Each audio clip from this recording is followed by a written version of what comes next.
పల్లెటూరులో తరతరాలుగా, యుగయుగాలుగా వచ్చే సాంప్రదాయం ఇది. వేసవికాలం వచ్చిందంటే తోటలో సత్తమ్మ తల్లి అని ఒక అమ్మవారు ఉంటారు.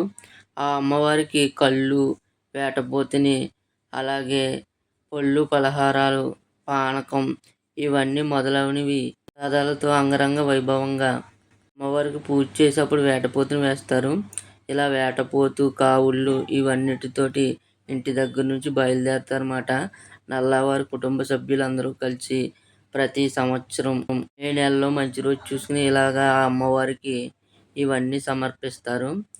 ఇలాగా ఊరేగిస్తూ జోలు వేసుకుంటూ డప్పులు మేళాలతో ఆ అమ్మవారి సన్నిధికి చేరుకుని ఎంతో అంగరంగ వైభవంగా ఈ కార్యక్రమాన్ని చేస్తారన్నమాట.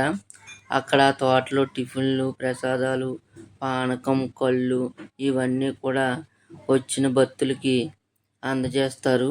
ఈ సంవత్సరం ఎండాకాలం వచ్చిందంటే వీళ్ళందరూ కుటుంబ సభ్యులందరూ కలిసి ఎక్కడున్నా ఈ కార్యక్రమానికి హాజరవుతారు. ఈవిడే తోటలో సత్తమ్మ తల్లి అంటే చాలా పవర్ఫుల్. మీరు కూడా నమస్కరించుకోండి. అలాగే మన ఛానల్ని సబ్స్క్రైబ్ చేసుకోండి, లైక్ చేయండి, కామెంట్ చేయండి.